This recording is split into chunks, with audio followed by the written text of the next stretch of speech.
This also, among other things, may serve to keep thee from vainglory, if thou shalt consider that thou art now altogether incapable of the commendation of one, who all his life long, or from his youth at least, hath lived a philosopher's life. For both unto others, and to thyself especially, it is well known, that thou hast done many things contrary to that perfection of life. Thou hast therefore been confounded in thy course, and henceforth it will be hard for thee to recover the title and credit of a philosopher. And to it also is thy calling and profession repugnant.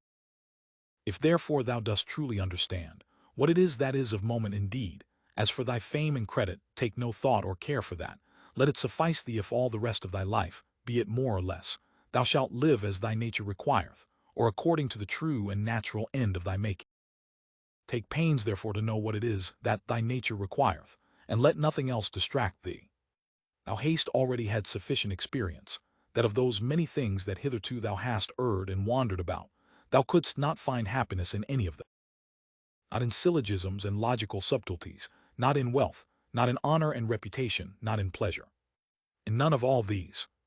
Wherein then is it to be found? In the practice of those things, which the nature of man, as he is a man, doth require. How then shall he do those things? If his dogmata or moral tenets and opinions, from which all motions and actions do proceed, be right and true. Which be those dogmata?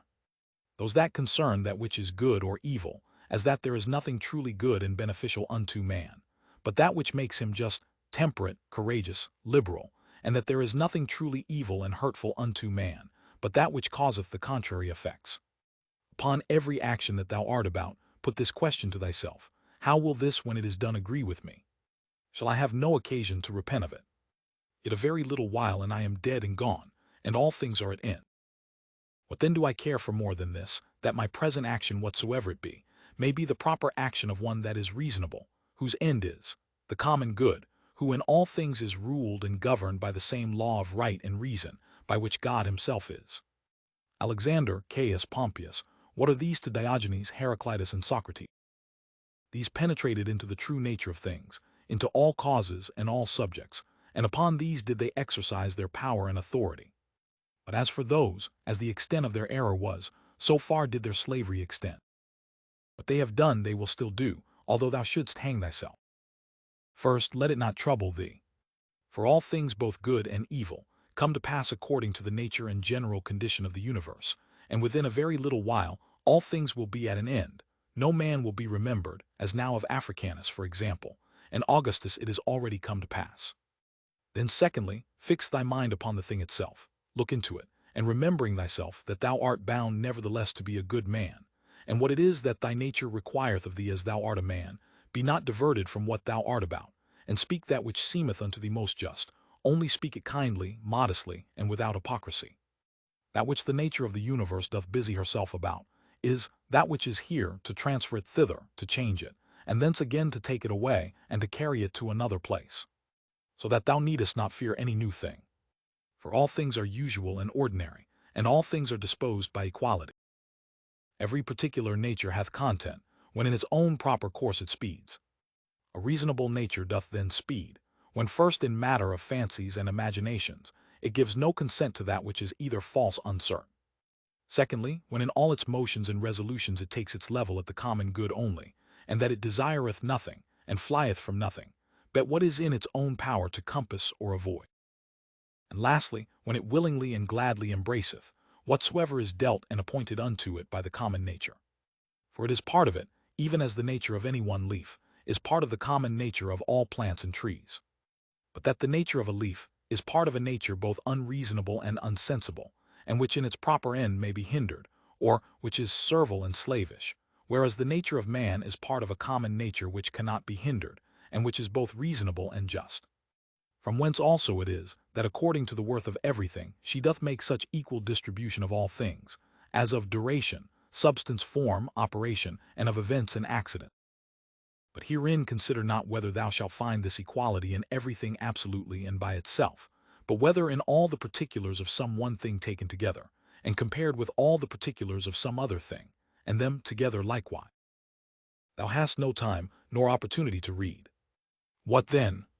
Hast thou not time and opportunity to exercise thyself, not to wrong thyself, to strive against all carnal pleasures and pains, and to get the upper hand of them, to contemn honor and vainglory, and not only not to be angry with them, whom towards thee thou doest find unsensible and unthankful, but also to have a care of them still, and of their welfare. Forbear henceforth to complain of the trouble of a courtly life, either in public before others, or in private by thyself. Repentance is an inward and self-reprehension, for the neglect or omission of somewhat that was profitable. Now whatsoever is good is also profitable, and it is the part of an honest virtuous man to set by it, and to make reckoning of it accordingly. But never did any honest virtuous man repent of the neglect or omission of any carnal pleasure. No carnal pleasure, then, is either good or profitable. This, what is it in itself, and by itself, according to its proper constitution? What is the substance of it? What is the matter or proper use? What is the form or efficient cause? What is it for in this world, and how long will it abide? Thus must thou examine all things that present themselves unto thee. When thou art hard to be stirred up and awaked out of thy sleep, admonish thyself and call to mind, that to perform actions tending to the common good is that which thine own proper constitution, and that which the nature of man do require. But to sleep is common to unreasonable creatures also. And what more proper and natural, yea, what more kind and pleasing, than that which is according to nature? As every fancy and imagination presents itself unto thee, consider, if it be possible, the true nature and the proper qualities of it, and reason with thyself about it. At thy first encounter with anyone, say presently to thyself, this man, what are his opinions concerning that which is good or evil? As concerning pain, pleasure, and the causes of both, concerning honor and dishonor, concerning life and death. Thus and thus. Now if it be no wonder that a man should have such and such opinions, how can it be a wonder that he should do such and such thing? I will remember then that he cannot but do as he doth, holding those opinions that he doth. Remember that as it is a shame for any man to wonder that a fig tree should bear figs, so also to wonder that the world should bear anything, whatsoever it is which in the ordinary course of nature it may bear. To a physician also and to a pilot it is a shame either for the one to wonder that such and such a one should have an ague, or for the other, that the wind should prove contrary. Remember that to change thy mind upon occasion, and to follow him that is able to rectify thee, is equally ingenious, as to find out at the first what is right and just without help. For of thee nothing is required, is beyond the extent of thine own deliberation and merit and of thine own understanding. If it were thine act and in thine own power, wouldest thou do it? If it were not, whom dost thou accuse? The atoms or the gods? For to do either, the part of a madman.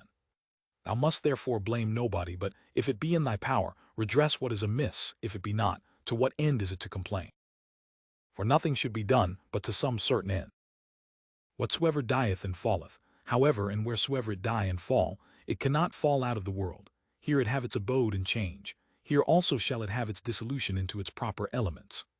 The same are the world's elements, and the elements of which thou dost consist. And they when they are changed, they murmur not, why shouldest thou? Whatsoever is, was made for something, as a horse a vine. Why wonderest thou? The sun itself will say of itself, I was made for something, and so hath every god its proper function. What then were then made for? To disport and delight thyself. See how even common sense and reason cannot brook it. Nature hath its end as well in the end, and final consummation of anything that is, as in the beginning and continuation of it. As one that tosseth up a ball. And what is a ball the better, if the motion of it be upwards, or the worse if it be downwards, or if it chance to fall upon the ground? So for the bubble, if it continue, what it the better? And if it dissolve, what is it the worse, and so is it of a candle too? And so must thou reason with thyself, both in matter of fame and in matter of death. For as for the body itself, the subject of death, wouldest thou know the vileness of it? Turn it about that thou mayest behold it the worst sides upwards as well, as in its more ordinary pleasant shape. How doth it look, when it is old and withered? When sick and pained? When in the act of lust and fornication? And as for fame, this life is short. Both he that praiseth, and he that is praised, he that remembers, and he that is remembered will soon be dust and ashes. Besides, it is but in one corner of this part of the world that thou art praised, and yet in this corner thou hast not the joint praises of all men, no nor scarce of any one constantly. And yet the whole earth itself, what is it but as one point in regard of the whole world? That which must be the subject of thy consideration is either the matter itself, or the dogma, or the operation, or the true sense and signification. Most justly have these things happened unto thee, why dost not thou amend? Oh, but thou hadst rather become good tomorrow than to be so today. Shall I do it? I will, so the end of my action be to do good unto men. Doth anything by way of cross or adversity happen unto me? I accept it with reference unto the gods, and their providence, the fountain of all things from which whatsoever comes to pass, doth hang and depend. By one action judge of the rest, this bathing which usually takes up so much of our time, what is it? Oil, sweat, filth, or the swords of the body, an excrementitious viscosity, the excrements of oil and other ointments used about the body, and mixed with the swords of the body, all base and loathsome. And such almost is every part of our life, and every worldly object. Lucilla buried Verus, then was Lucilla herself buried by others. So secunda Maximus, then secunda herself. So Epitincinus Diotimus, then Epitincinus himself. So Antoninus Pius, Faustina his wife, then Antoninus himself. This is the course of the world. First Celer Adrianus, then Adrianus himself. And those austere ones, those that foretold other men's deaths, those that were so proud and stately, where are they now? Those austere ones I mean, such as were Charax and Demetrius the Platonic and Eudaemon, and others like unto those. They were all but for one day, all dead and gone long since. Some of them no sooner dead than forgotten. Others soon turned into fable. Of others even that which was fabulous is now long since forgotten. This thereafter thou must remember, that whatsoever thou art compounded of shall soon be dispersed, and that thy life and breath or thy soul shall either be no more or shall ranslated sp. and appointed to some certain place and station. The true joy of a man is to do that which properly belongs unto a man. That which is most proper unto a man is first to be kindly affected towards them that are of the same kind and nature as he is himself, to contemn all sensual motions and appetites, to discern rightly all plausible fancies and imaginations, to contemplate the nature of the universe, both it and things that are done in it. In which kind of contemplation three several relations are to be observed: the first, to the apparent secondary cause; the second, to the first original cause, God, from whom originally proceeds whatsoever doth happen in the world; the third and last, to them that we live and converse with, what use may be made of it, to their use and benefit. If pain be an evil, either it is in regard of the body, and that cannot be, because the body of itself is altogether insensible, or in regard of the soul, but it is in the power of the soul to preserve her own peace and tranquility, and not to suppose that pain is evil. For all judgment and deliberation, all prosecution or aversation is from within, whither the sense of evil, except it be let in by opinion, cannot penetrate. Wipe off all idle fancies, and say unto thyself incessantly, now if I will, it is in my power to keep out of this my soul all wickedness, all lust and concupiscences, all trouble and confusion. But on the contrary, to behold and consider all things according to their true nature, and to carry myself towards everything according to its true worth. Remember then this thy power that nature hath given thee. Whether thou speak in the Senate, or whether thou speak to any particular, let thy speech in always grave and modest. But thou must not openly and vulgarly observe that sound and exact form of speaking, concerning that which is truly good and truly civil, the vanity of the world and of worldly men, which otherwise truth and reason doth prescribe. Augustus his court, his wife, his daughter, his nephews, his sons-in-law, his sister Agrippa, his kinsmen, his domestics, his friends Arius, Maecenas, his slayers of beasts for sacrifice and divination, there thou hast the death of a whole court together. Proceed now on to the rest that have been since that of Augustus. Hath death dwelt with them otherwise, though so many and so stately whilst they lived, than it doth use to deal with any one particular man? Consider now the death of a whole kindred and family, as of that of the Pompeys, as that also that useth to be written upon some monuments, he was the last of his own kindred. Oh, what care did his predecessors take, that they might leave a successor, yet behold at last one or other must of necessity be the last. Here again, therefore, consider the death of a whole kindred. Contract thy whole life to the measure and proportion of one single action. And if in every particular action thou dost perform what is fitting to the utmost of thy power, let it suffice thee. And who can hinder thee, but that thou mayest perform what is fitting? But there may be some outward let and impediment. Not any that can hinder thee, but that whatsoever thou dost, thou may do it justly, temperately, and with the praise of God.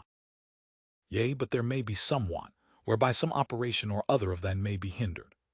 And then, with that very thing that doth hinder, thou mayest he well pleased, and so by this gentle and equanimous conversion of thy mind unto that which may be, instead of that which at first thou didst intend, in the room of that former action there succeedeth another, which agrees as well with this contraction of thy life, that we now speak of. Receive temporal blessings without ostentation, when they are sent, and thou shalt be able to part with them with all readiness and facility when they are taken from thee again.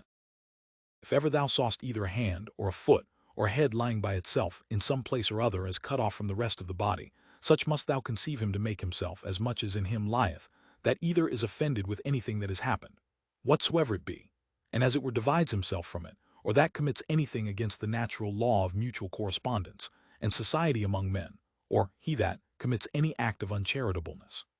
Whosoever thou art such. Thou art cast forth I know not whither out of the general unity, which is according to nature. Thou went born indeed apart, but now thou hast cut thyself off.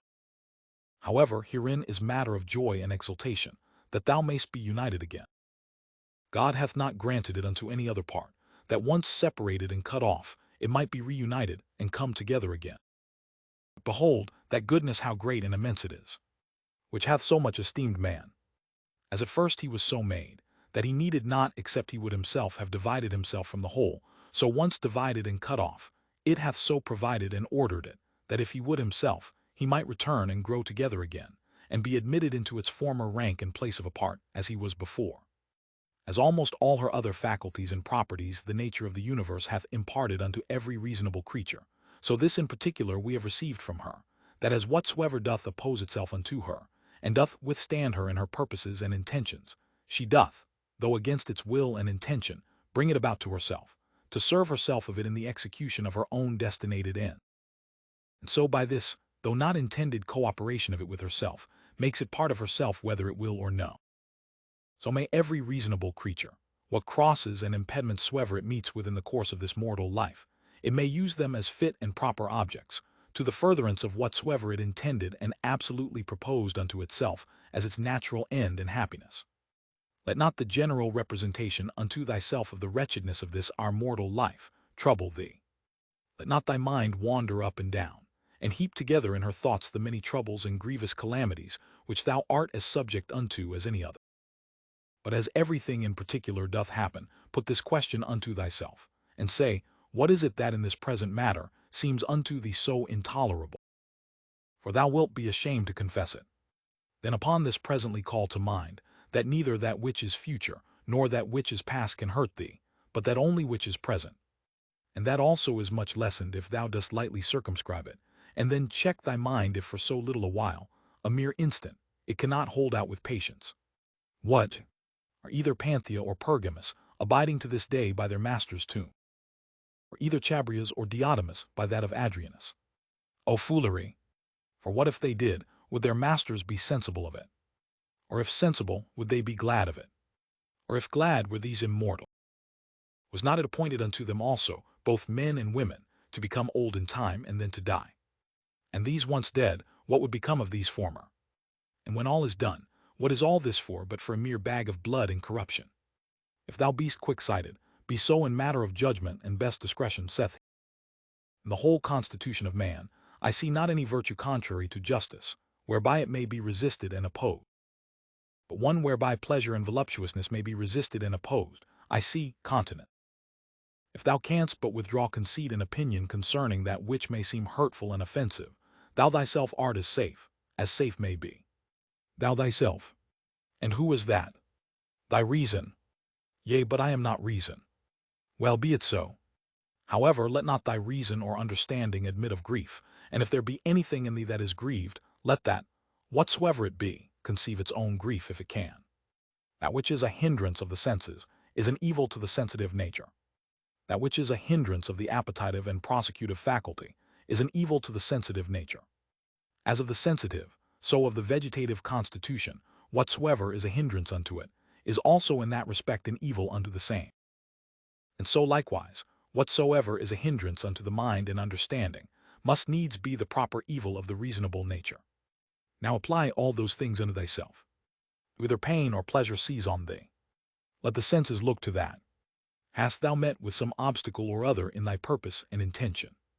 If thou didst propose without due reservation and exception, now hath thy reasonable part received a blow indeed. But if in general thou didst propose unto thyself whatsoever might be, thou art not thereby either hurt, nor properly hindered. For in those things that properly belong unto the mind, she cannot be hindered by any man. It is not fire, nor iron, nor the power of a tyrant, nor the power of a slandering tongue, nor anything else that can penetrate into her. If once round and solid, there is no fear that ever it will change. Why should I grieve myself, who never did willingly grieve any other? One thing rejoices one, and another thing another.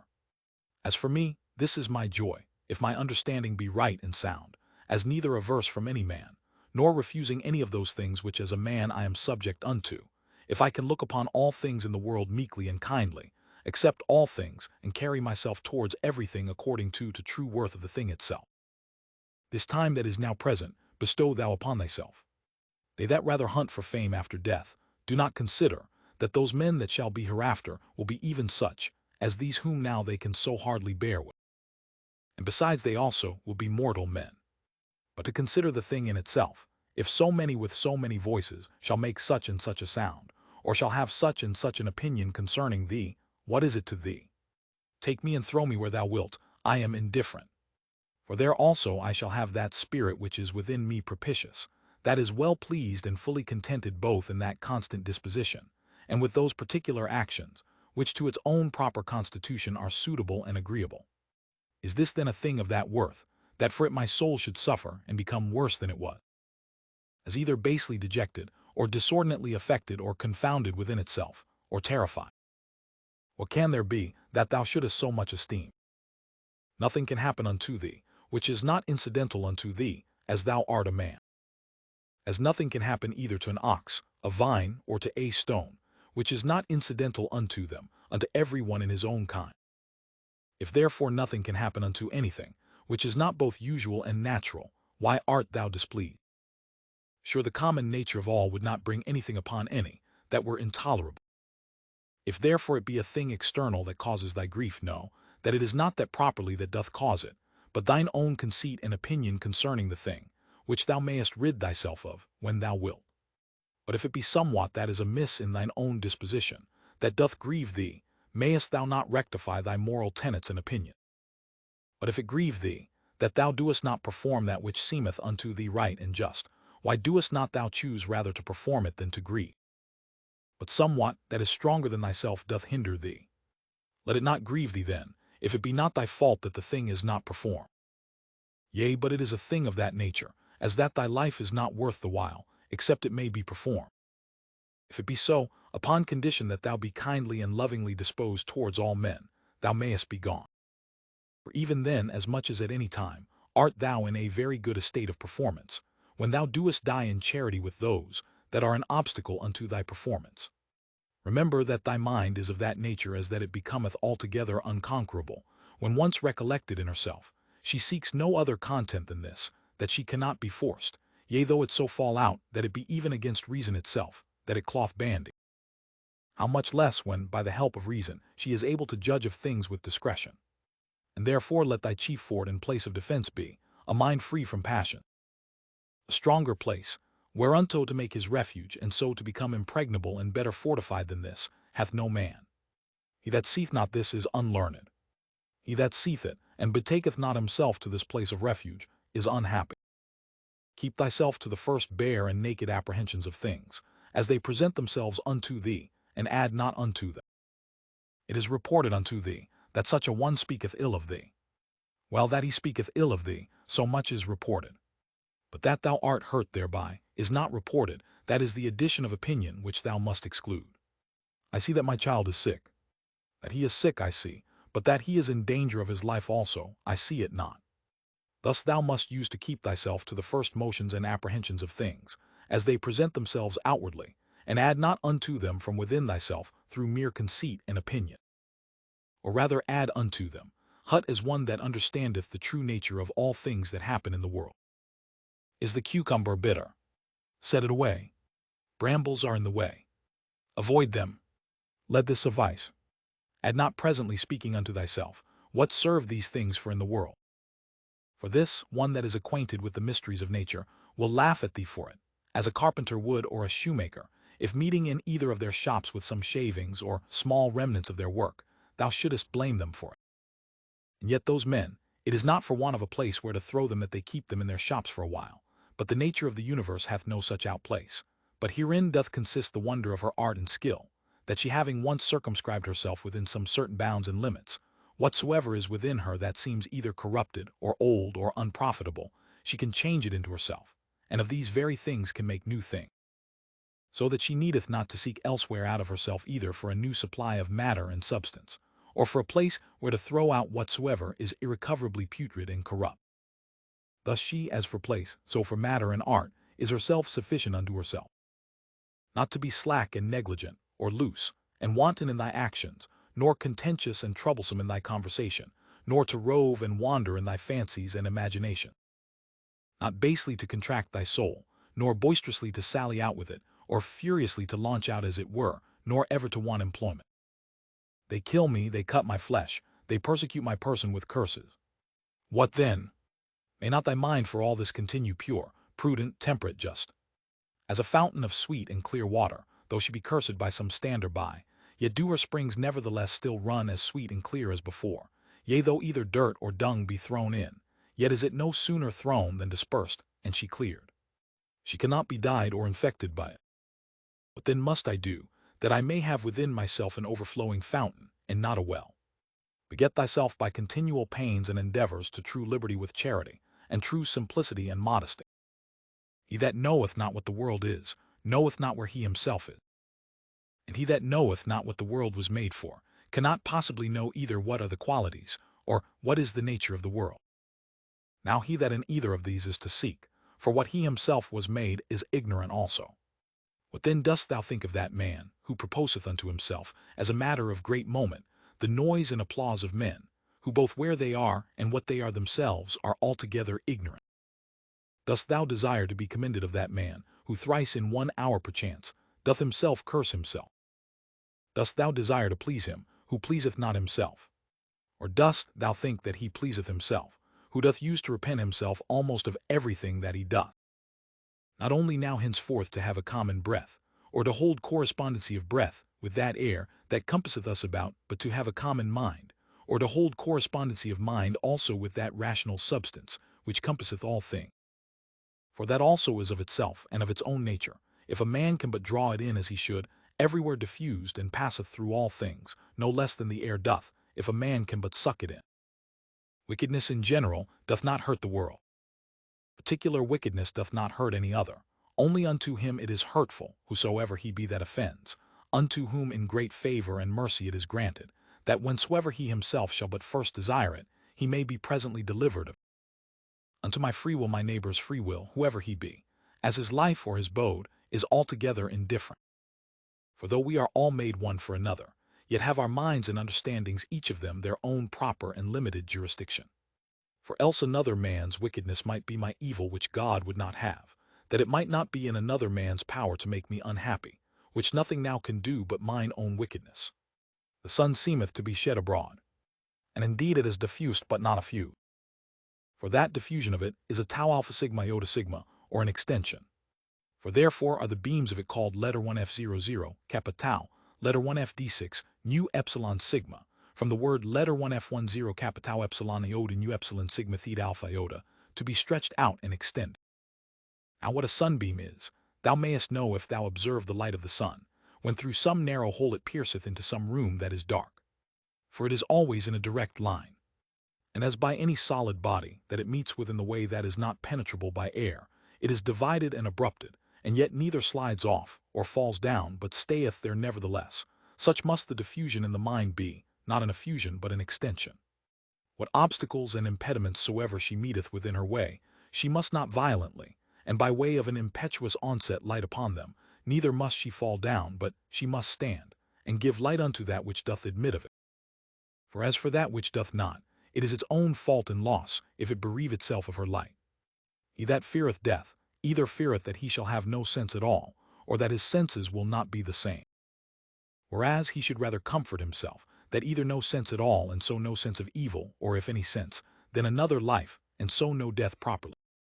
All men are made one for another, either then teach them better or bear with them.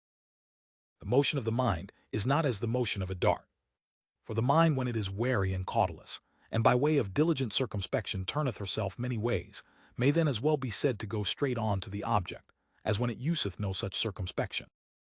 To pierce and penetrate into the estate of every one's understanding that thou hast to do with, as also to make the estate of thine own open and penetrable to any other.